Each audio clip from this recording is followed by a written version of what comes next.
Chapter 1. Apatzingan, my hometown. When is your time to die? Even if you get out of the way, you will die.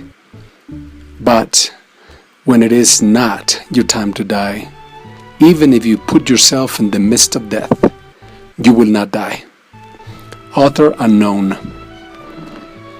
Let's start with my place of birth, Apatzingan, Michoacán, Mexico.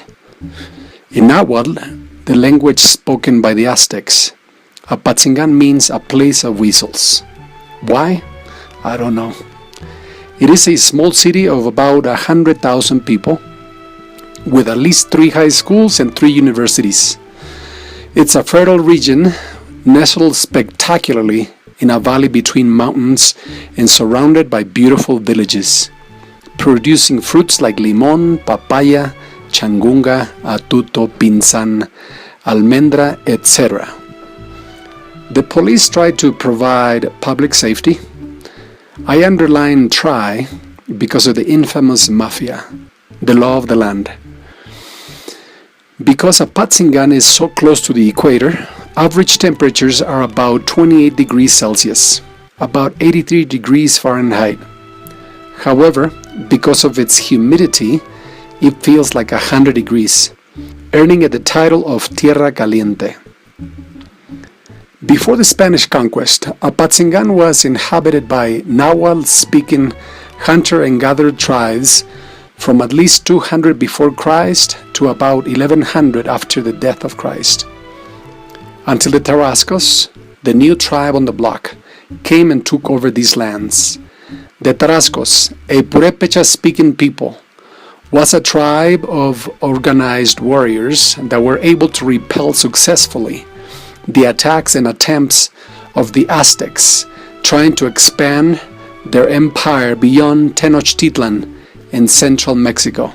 In 1500, after the death of Christ, when the Spanish Armada came to the Americas, the Aztecs and the Tarascans were defeated.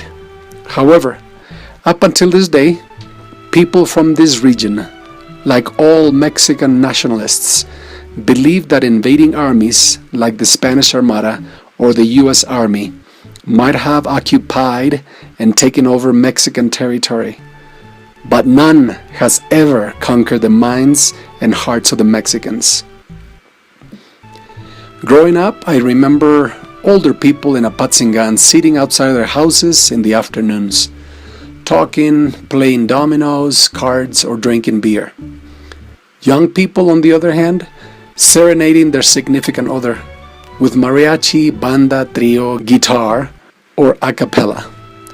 I remember the Fiestas of October 22nd, a celebration of the first draft of the Mexican Constitution.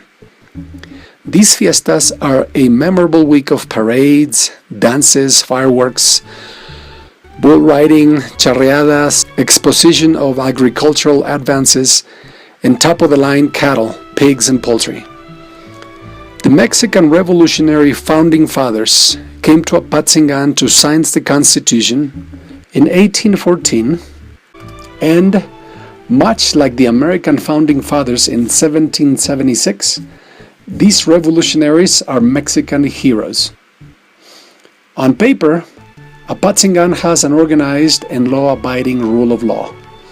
However, if I were to describe how it was when I grew up, from anecdotal stories of how it was before I came to this world, and up to the present day, Apatzingan would be a cousin to what the Wild Wild West was after the American Revolution in the United States.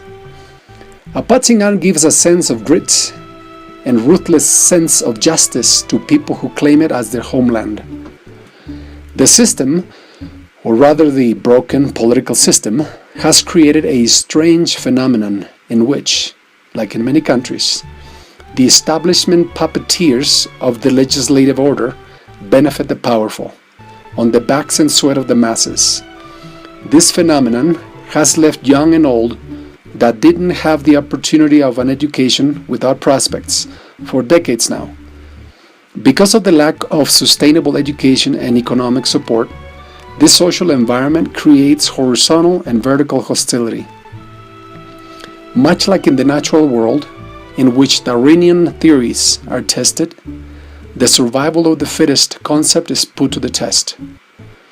This broken system breeds organized crime, like cartels and political corruption.